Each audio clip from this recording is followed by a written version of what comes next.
તો જૂનાગઢની વિસાવદર બેઠક કે જેને જીતવા માટે ભાજપે 3 મંત્રીને મેદાને ઉતાર્યા છે।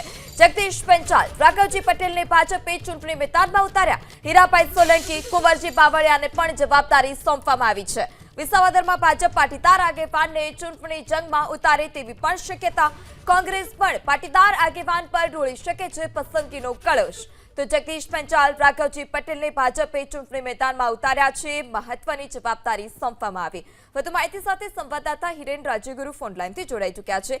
જે હિરેન, હવે ભાજપે મંત્રીઓને મેદાને ઉતાર્યા છે ચૂંટણી જીતવા માટે, કેટલી તૈયારી, કોનો સમાવેશ?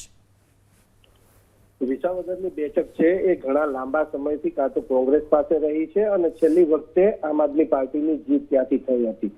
જોકે કોંગ્રેસમાંથી જીતેલા હર્ષદ રીબડિયા ગઈ ચૂંટણીમાં ભાજપમાંથી મેદાને ઉતર્યા હતા, પરંતુ આમ આદમી પાર્ટીના ઉમેદવારે તેમને હરાવી અને જીત મેળવી હતી। આ વખતે હવે ફરીથી આમ આદમી પાર્ટીમાંથી જીતેલા નેતા એ ભારતીય જનતા પાર્ટીમાં જોડાતા આ બેઠક ઉપર પેટા ચૂંટણી યોજાઈ રહી છે। ત્યારે ભારતીય જનતા પાર્ટી હવે આ વિસાવદરની બેઠક જીતવા માટે થઈ અને એડી ચોટીનું જોર લગાવી રહી છે।